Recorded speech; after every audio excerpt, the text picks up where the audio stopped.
Episode 60: What I Got from the 12-Step Program of Recovery. Hello and welcome to Dumi's Daily Grind. My name is Dumi and thank you for joining me today. I have created this channel to share my life experiences, inspirations I found from others, learnings I have earned, and things I have been taught throughout various periods of my life, especially the ones related to sobriety, finding serenity, and general mental health topics with spiritual growth at the forefront. Please subscribe if you enjoy this kind of content. I look forward to seeing you. I was introduced to the 12 step program many years ago following a life of serious unmanageability, powerlessness, confusion, and living in a constant state of fogginess and just floating through a life that was led by my ego and over self confidence. I was driven to material success and I could not find peace. I searched constantly for an answer for my spiritual darkness. I searched for my purpose. Daily, I seeked a way of finding contentment, and I thought I had found it in the bottle. I thought this every time I was tipsy. I thought life was good for just that moment. Now, this was not something that happened to me immediately. It was something I slowly arrived at since I was a teenager who was looking to belong in this world I hardly understood. Unfortunately for me, it was a fogginess that will last for a few years and landed me in really desperate situations that I never thought I would ever find myself in. So, what is it? I asked myself. Why do I feel so uncomfortable in my own skin? Why do I just always want more and more? Why is this world so difficult? Why is it such a struggle to appreciate what I had? I was baffled, and with everything I tried, I failed to get an answer. I really adventured out to find a church that I could relate to. I read a lot of books. I went to different churches. I looked at different religions, and yet I was unable to find the happiness that I truly seeked. I was discontented, miserable. I felt useless and unworthy, regardless of what others saw in me, regardless of what I was achieving, regardless of what I knew I had as strength. It is not pretty to live in the state of mind, the state of having so many questions and no answers. I had failed. I had no idea why I existed. I had no understanding of why my family and my friends loved who I was because I didn't love who I was. I had a problem with the way I looked. I had a problem with the way I spoke. I had a problem with my body shape. I pretended to have self confidence and really pretended to be happy.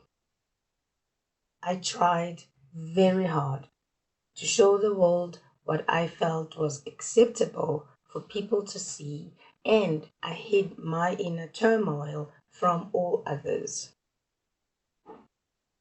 I believe that addiction is not caused by the substance. Addiction comes from the inner self. It comes from that seeking of one to belong, to be part of something. It comes from the lack of comfortability in oneself and it certainly comes from traumas that one has not dealt with. It comes from the lack of understanding of oneself, and it comes from the lack of acceptance of who one is. No one said to me at any point in my life that I couldn't achieve. No one said to me that there was something wrong with me, and no one, certainly no one, told me that I didn't belong. But this is what I believed deep down inside that dark place that was filled with negative thoughts and self loathing.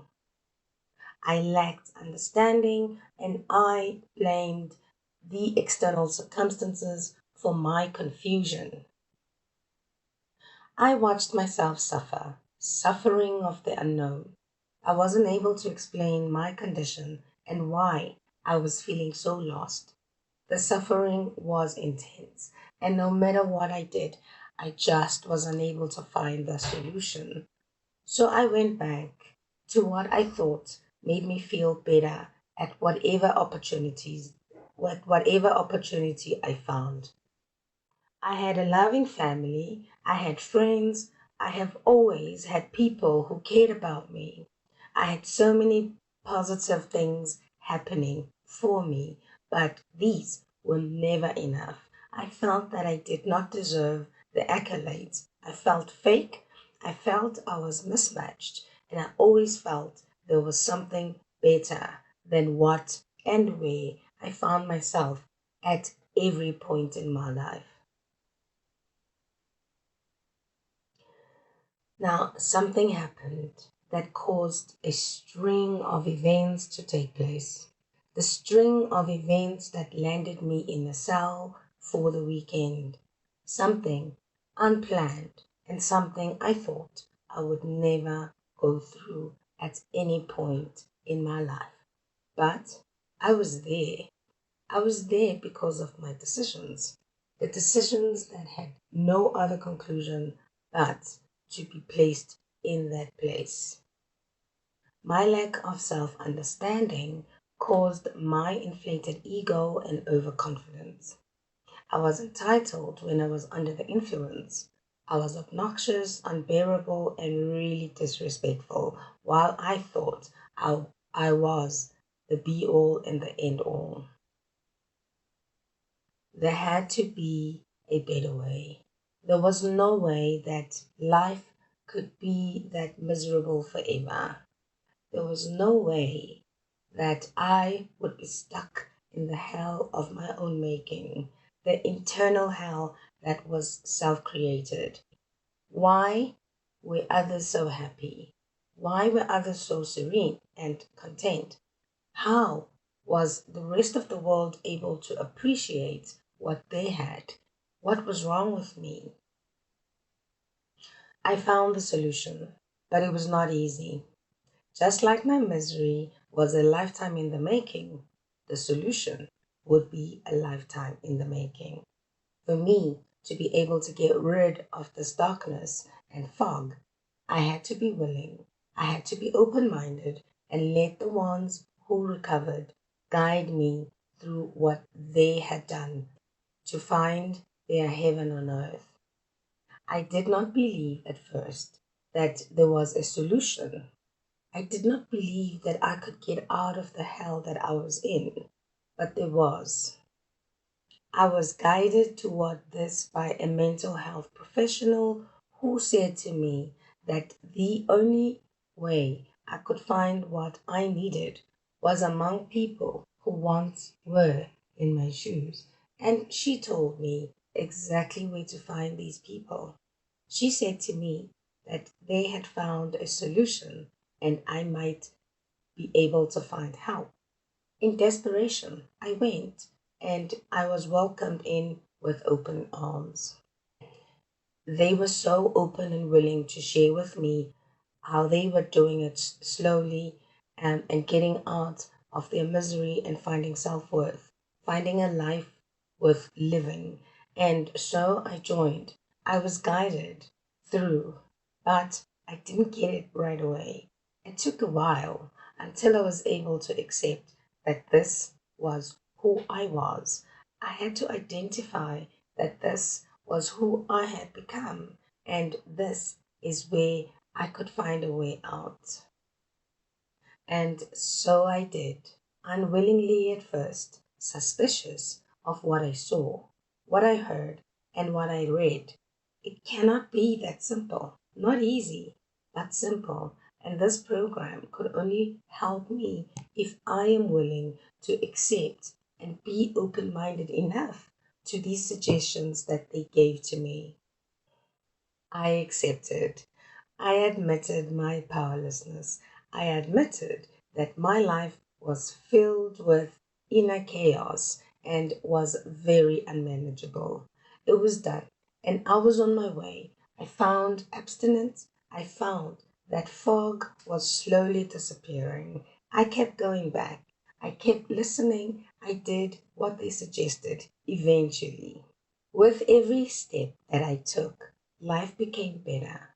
I understood the insanity, the doing the same thing over and over again and expecting different results every time. I understood that my ego, my willpower, and my self confidence were definitely not the solution, and I would have to get rid of them to let humility in. I understood that I cannot do this by myself. I needed others who had experienced what I was going through. They told me to find a higher power that was greater than myself. They told me that that power that is greater than myself could restore me to sanity. I had to believe them. They surely knew something that I didn't. And so I found the God of my own understanding with their guidance. I understood that I lived in a warped reality that my ego kept me in. And with that understanding, I was able to surrender and I made a decision to turn my will and my life over to the care of God as I understood. By my understanding of God, my higher power is female because I can relate to that. The creator, the carer, the bearer of my life. It was so, and I was ready, ready to leap forward. I was taught this prayer, which I now use quite regularly, and it's called the Step 3 prayer. And it goes, God, I offer myself to thee, to build with me and to do with me as thou wilt. Relieve me of the bondage of self, that I may better do thy will. Take away my difficulties, that victory over them may bear witness to those I would help of thy power, thy love, and thy way of life. May I do thy will always. And I was there, and I was told to make a searching and fearless moral inventory of myself. This was hard. It, it was hard because I mostly did not know that I harmed others. I was living my life so blindly that I did not have an idea that I affected others. I was so selfish, self centered, and so grandiose that I had no idea of the impact, the negative impact I had on others. It was time to dig in. Hmm, what have I done? Who have I done it to? Why am I so hurt? Who do I think harmed me? Why was I so resentful? Resentful at myself and resentful at others. I was resentful at people, places, institutions, and things in general. What insanity was this? I discovered my liabilities, the extremes in the instinctive drives, blaming others, the misguided belief I held so close to my heart. I justified my actions. I lived dangerously. I suffered with guilt and shame, and I had to do this step to gain understanding of myself and how I found myself in that place of misery. And I did. I wrote it all down. It came back to me and it all made sense. For the first time in my life, I was able to understand myself. I was able to understand myself clearly. I was naked. I was bare boned and was able to do the stripping with the support of those I had found. It was crushing at first. I felt like I was dying. My spirit was being laid before in front of my eyes. And in that moment, when I was told, I had to admit to the God of my understanding, I had to admit to myself, and I had to admit to another human being the exact nature of my wrongs. I was devastated. I was scared to be judged. I was completely embarrassed by my lack of knowledge of myself. And I died. The death of the spiritual kind. The death I needed to go through to be renewed. I had to embrace it, this truth. This was honesty. And this was what I needed to embrace and accept. This was my old me. And this is what I had become. I thanked God from the bottom of my heart. I knew her better. I checked if there was something I had forgotten or something I had omitted, as they told me that I was building an arch through which I shall walk, a free woman. At last, was my work solid, and were the stones properly in place? I had to ensure that this arch was solid and that I had not skimped on the cement, made proper mortar, and I was satisfied. Following this moral step, this deep diving adventure, this confession, I was ready. I was entirely ready to have God remove all these defects of character. I mean, all, especially the ones I thought were actually assets, but were not. This step was necessary for me to begin my spiritual journey, my spiritual growth, the beginning of my life. This is where I abandon limited objectives and completely move forward toward God's will for me and get rid of that self will, the self reliance. And yes, I was ready. With that step done, as it was suggested to me, that I humbly asked him to remove my shortcomings, humbling myself to finding true freedom of my human spirit, punctured my ego, I transformed. Change was inevitable. I gained strength from a point of weakness and I changed my attitude. The self had to be removed and my higher power had to be the steering wheel. I had to let go of it all, my character defects, my baggage, my negative personality traits, all of it. And so I did. I humbly asked my higher power to remove my shortcomings. It was done, and I found myself with a new appreciation of life. I was wearing a new pair of glasses.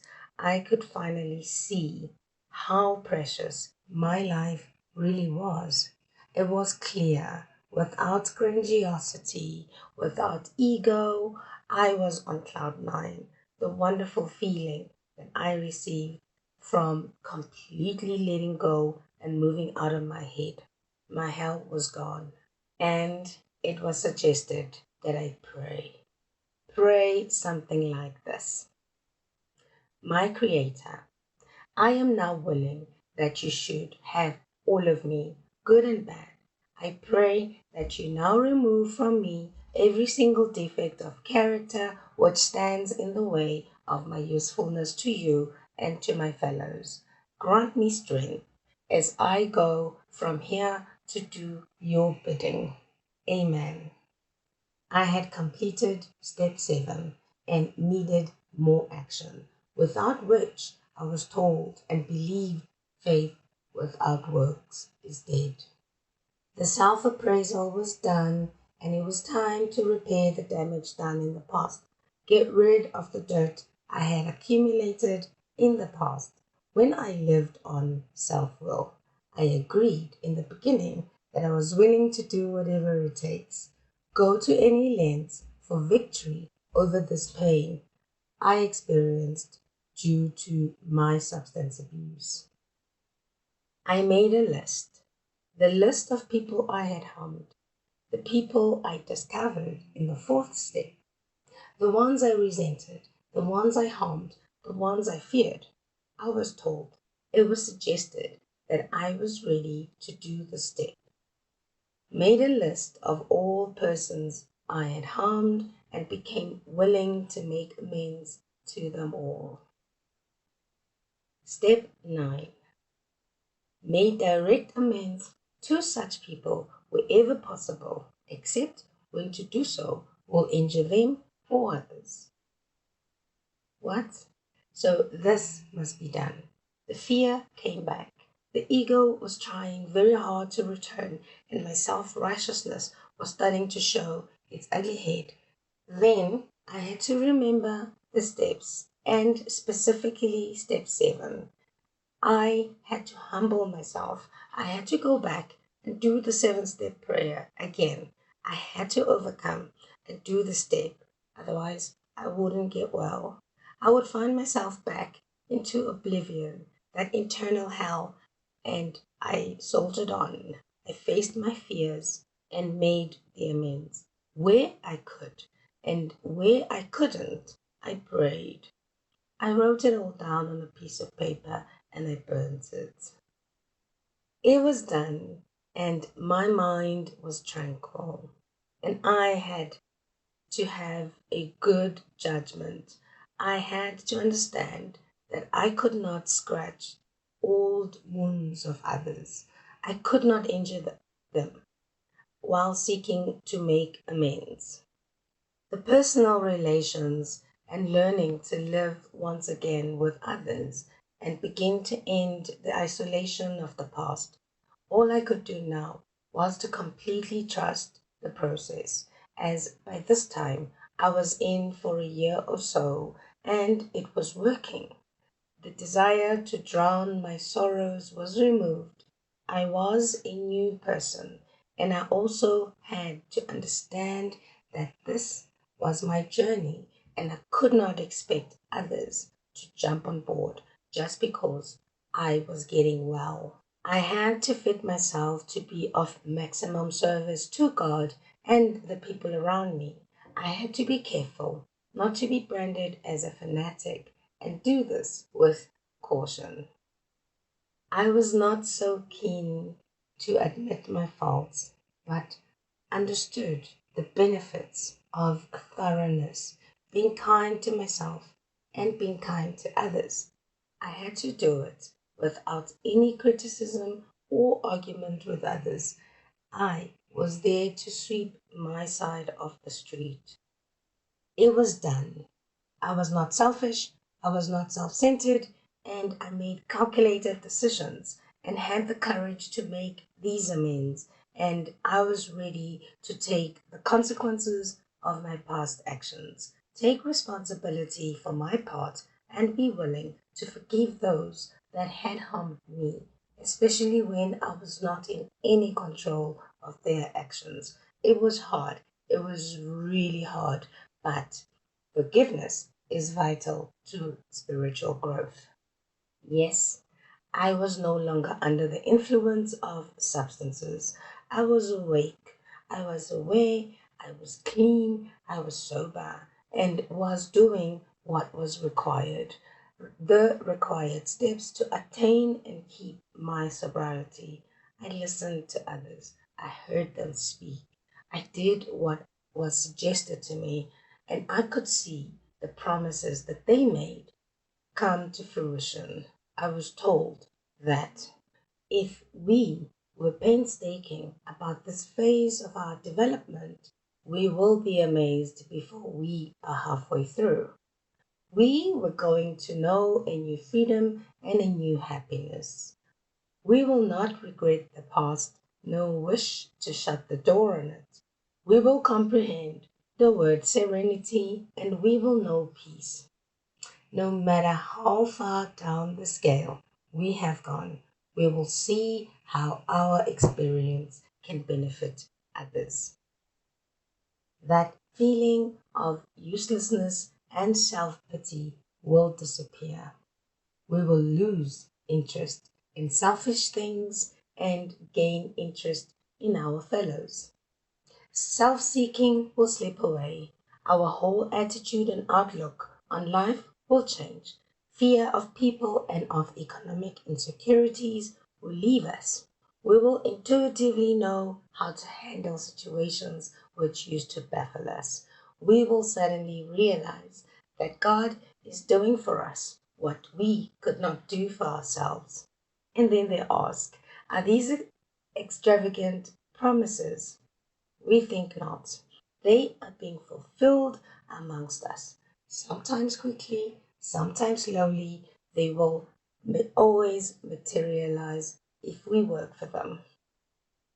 And I experienced that because I put in the work that is required of me. It is suggested that we move to the 10th step after this and continue to take personal inventory, and when we were wrong, promptly admitted it. This was the new way of life, a life of spiritual well being, continuously proceeding into the direction of restoration, which leads to peace and serenity. It leads to growth and effectiveness. Mindful of our selfishness, of our dishonesty, resentment, and fears, and watch for when they begin to show up. We ask God immediately to remove them. We continue to make amends as we go. To anyone we harm along the way, return to those who may need us, those who may need our help, and give love and tolerance. We realize that the urge to fight and to argue has been removed, and we live life with the understanding that it is meant to be what it is meant to be. If at any point I feel like returning to the bottle, although seldom now, I consciously remember how it burned me. I consciously remember how it burned me and brought on chaos and unmanageability. I now have the ability to react sanely. I conform to societal ideals, and my automatic thoughts have been reset to newer and more positive reactions. No more fighting, no more guilt, no more shame. I had become neutral. I was safe and I was protected from the insanity of expectations of different results from the same actions. My ego had disappeared. I found humility and I was not afraid any longer. And the only way to keep this is to be spiritually fit on a daily basis. Now, because I was told that we are not cured of alcoholism, what we really have is a daily reprieve contingent on the maintenance of our spiritual condition. Every day is a day when we must carry the vision of God's will into all of our activities. How can I best serve Thee? Thy will, not mine, be done. I learned. I learned the proper use of my willpower without ego and use common sense. I had become God conscious. I have begun to develop this vital sixth sense. But this is not the end of the work. We must go further and take more action. Step 11. So, through prayer and meditation to improve our conscious contact with God as we understood Him, praying only for His will for us and the power to carry that out. We are not shy about taking the step because we are experiencing the benefits of undertaking this journey. Now, I understand that those I viewed as being content with their lives were surely doing something right. And I saw that they lived a life of faith. They prayed, they meditated, they were mindful of their higher power, and they knew that a self directed life was bound to bring about misery, shame, guilt, and regret.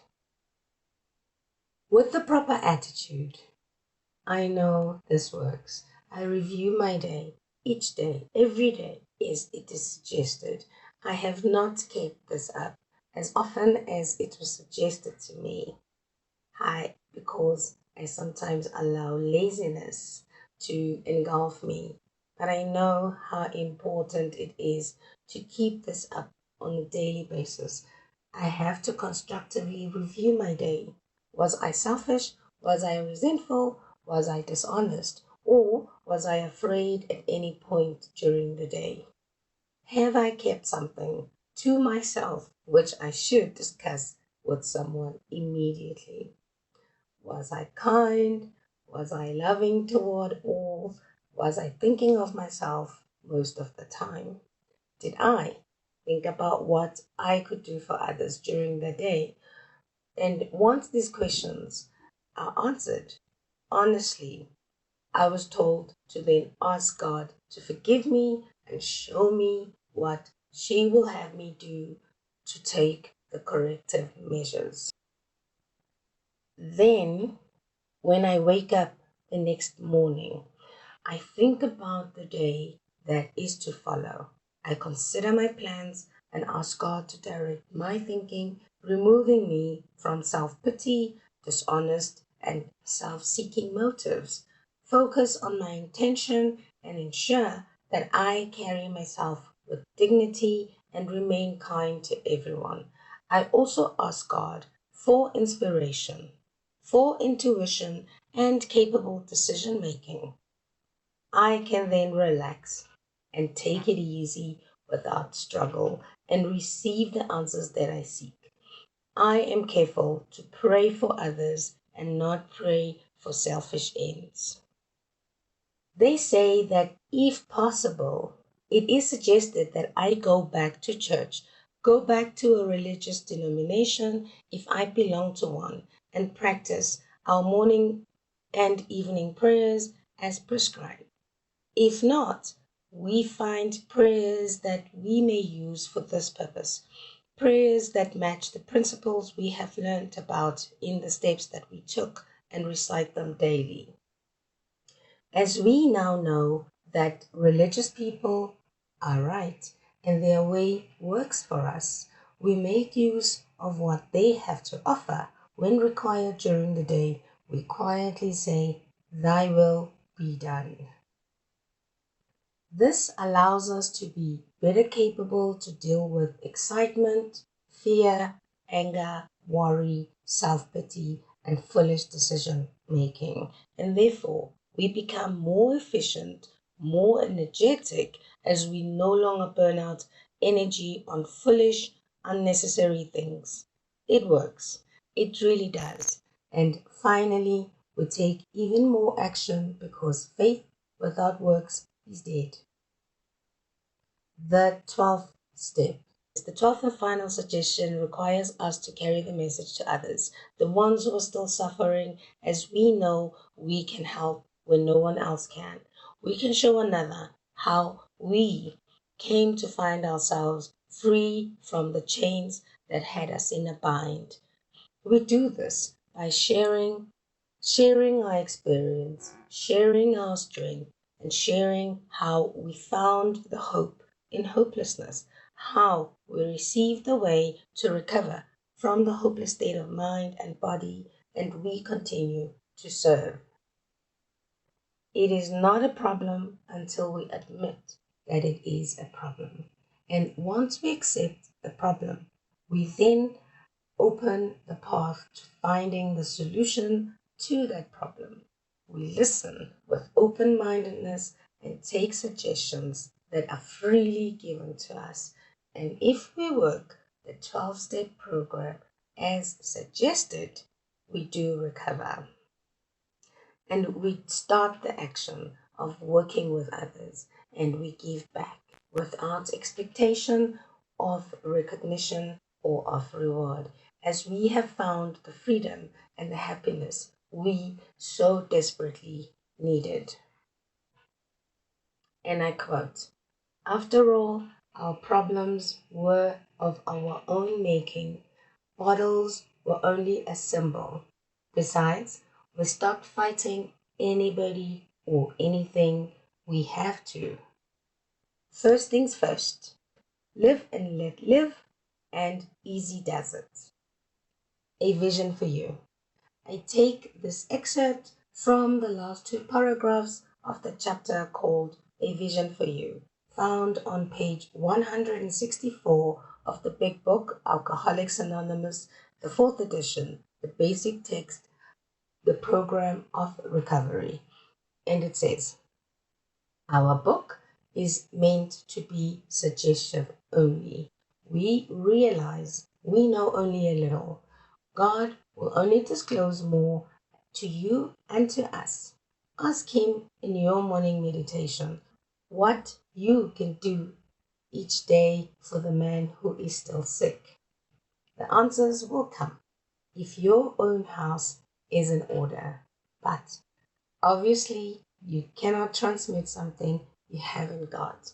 See to it that your relationship with Him is right, and great events will come to pass for you and countless others. This is a great fact for us. Abandon yourself to God as you understand Him, and to your fellows. Clear the wreckage of the past. Give freely of what you find, and join us. We shall be with you in the fellowship of the Spirit. You will surely meet some of us as you trudge the road of happy destiny. May God bless you and keep you until then." With that said, this is not meant to be a promotion of Alcoholics Anonymous in any way, but a presentation of my experience and what I have learned from the program.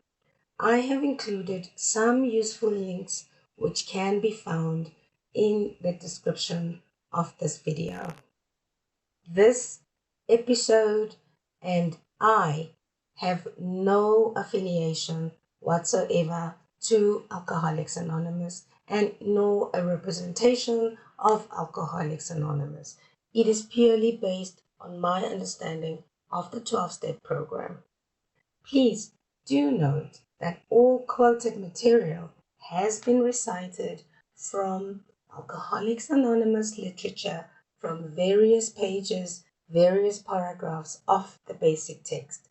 The books referred to here are called Alcoholics Anonymous. This is the fourth edition of the big book, the basic text for Alcoholics Anonymous, originally published in 1939.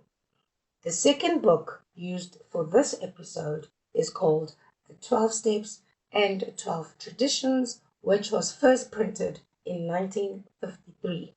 These books are both AA General Service Conference approved literature, copyright 1939, 1955, 1976, and 2001, and 1952, 1953, 1981, respectively, by Alcoholics Anonymous World Services, Inc., all rights reserved. The 12 steps can be found on pages 59 and 60 of the big book of Alcoholics Anonymous, and in this book you will find the program of action in the first 164 pages. If at any point you feel you need help, do not hesitate to get in touch with your nearest AA office. Details are available in print, on the internet, or you can simply go to www.aa.org, where you will be able to find all the literature, where you can go, and what to expect from this program. Links are also available below. It works If you work it, so work it because you are worth it. Thank you for your time, your support, and being with me on this journey to finding serenity. If you enjoy listening to me or watching my channel, I would appreciate it if you would subscribe. If you would like to get in touch, send an email to dumi@dumisdailygrind.com. If you prefer listening, you can find my podcast, Dumi's Daily Grind, on popular podcasts such as Google Podcasts, Apple Podcasts, Spotify, and others. Until I see you next time, stay well and may your higher power shower you with blessings and keep you safe today. Let us be diligent with the work required to achieve our goals and hopefully experience serenity and peace of mind. The answers are always right in front of us and will be revealed if we truly seek them. Let us be present, conscious, and intentional in our lives and grow positively to achieve the happiness we truly seek. Goodbye for now. I will see you next time. Lots of love.